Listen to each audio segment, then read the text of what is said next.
Hello, my name is Miss Liz. I am a musician and also a writer, and I brought some fun activities for us to try today.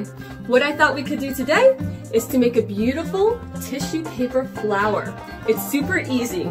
These are the things we're gonna need: a pipe cleaner, a marker, a pair of scissors, and some squares of tissue paper. So I went ahead and pre-cut these. Squares of any size can work. And then you don't have to have these, but they're helpful.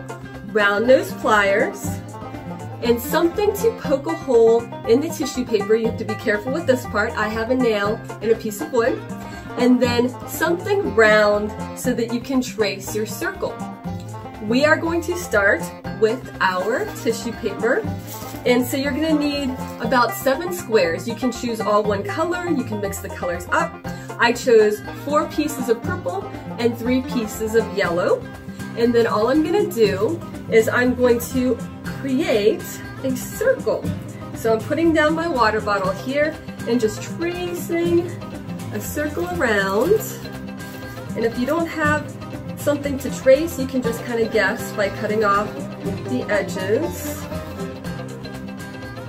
And then from here, I'm just going to cut along the line that I traced. And it doesn't have to be perfect. I just want a circular shape. So here I go, cutting all of that off. And now I have my circles. And I'm going to poke a hole in the middle. So you want to be very careful with this. You just want to find a spot right down the middle and poke a little hole. I'm going to find, yep, there it is. And so it's not going to be a large hole, but it's going to be just big enough for the pipe cleaner to go through. You don't want it to be too big or the tissue paper will fall off of the pipe cleaner.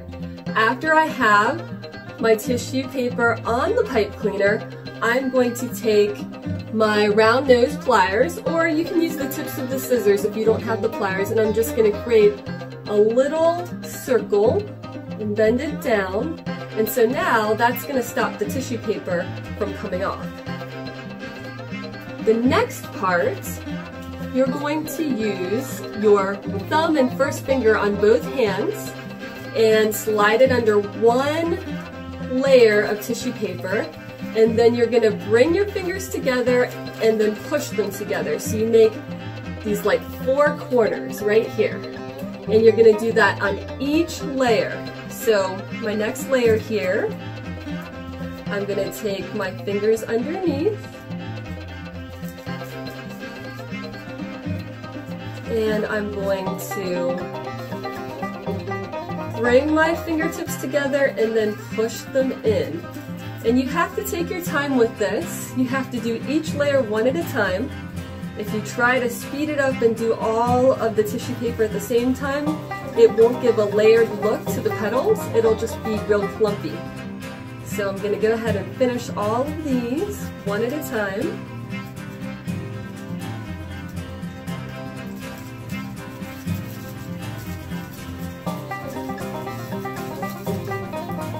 And now I'm on my last layer, so I'm going to push it up, bring my fingers together, pinch, and then press them together. And now I have all the layers up, so it's going to look like this. And then this is the fun part. You're going to hold it at the base of the flower and just very lightly fluff it out. It's kind of like watching a flower bloom. It starts to take shape and the petals start to open. And then when it's just how you want it to look, you are finished and you have your beautiful tissue paper flower. If you do a bunch of them, you can even make a bouquet. This is a really fun springtime activity, and when you're finished, you can even give these to somebody that you care about. So thank you for joining me today, and I look forward to seeing you again soon.